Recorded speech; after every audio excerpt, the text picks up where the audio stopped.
Бүгүн селекция айылында мурдагы күйөөсү тарабынан зомбулукка кабылган Асель Ногойбаеванын мурдагы күйөөсүнө карата апелляциялык арызын караган Чүй облустук сотунун соттук коллегиясынын басма сөз жыйыны болду. Анда тийиштүү судьялар Ногойбаеванын ишин кароо жабырлануучу, жактоочу же айыпталуучу келбегендиктен 4 жолу жылдырылганын билдиришти. Өндүрүшкө кабыл алынып, соттук отуруп, ошол эле жылдын 26-июнуна дайындалган канун дайындалган күнгө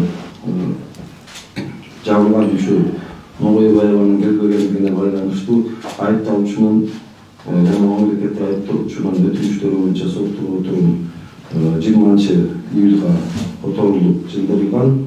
Ал эми 23-жылдын 20-июнда соттук отурумга айыпталуучу Эстебесов жана жабырлануучу Ногойбаева келишкен, бирок айыпталуучунун өтүнүшүнүн негизинде анын жактоочусу келбегендигине байланыштуу соттук териштирүү 15-августка жылдырылган. Малым болгондо 2023 жылдын январь айында жабырлануучу милицияга кайрылып, мурдагы күйөөсү зордуктаганын билдирген. Апрель айында Сокулук райондук сотунун судьясы аны кылмыш жаза кодексинин 154-беренеси зордуктоо боюнча күнөөлүү деп таап, 3 жылга шарттуу түрдө эркинен ажыраткан. Деген менен жабырлануучу биринчи инстанциянын чечимине нааразы болуп, Чүй облустук сотуна кайрылган. Анын негизинде жыйын 27-сентябрда өтүп, Ногойбаеванын мурдагы күйөөсү 8 жылга эркинен ажыратылганы маалымдалды. Ошол пропорциялык көзөмөлдү жокко чыгарып, Кыргыз Республикасынын кылмыш кодексинин 154-статьясынын 1-бөлүгү менен күнөөлдөп табылган, бирок жазасы жеңилирээк болгон. Биз максимал жазасы 8 жылга чейин экен. Ошол максимал жазаны белгилеп. Кулак мурду кесилген Асель Ногойбаева буга чейин коомчулукка кайрылуу жасап, мурунку күйөөсүнүн зомбулуктары боюнча милицияга көп жолу арыз менен кайрылганын маалымдаган. Жыйынтыгында бети кескиленген келинге бир нече жолу коргоо ордери да берилген. Деген менен укук коргоо органдарынын аракетсиздигинен улам жабырлануучунун жакындары башкы прокуратурага кайрылганы да белгилүү.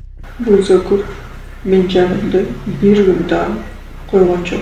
Анча заявление жаздым, анча укук коргоочу органдарга кайрылдым. Мен укугум короолгон жок. Мен үнүм эч кимге жеткен жок.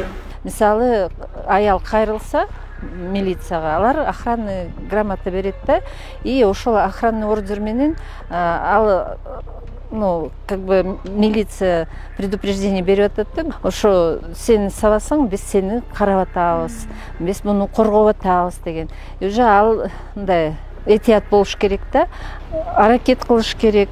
Мен ойлойм, бул жерде аялдардын укугун коргогонго аябай көп эле гранттар келип атат, бирок алар жакшы иштебей атат. Эске салсак, 20-сентябрда милиция Чүй облусунун Сокулук районундагы селекция айылында аялын бычактоого шектелген 39 жаштагы жаранды кармаган. Шектүү аялынын мурдун, кулактарын кесип салган. Гүлдана Мумунова, Майрамбек Абдибейлал уулу, Регион телеканалы, Бишкек шаары.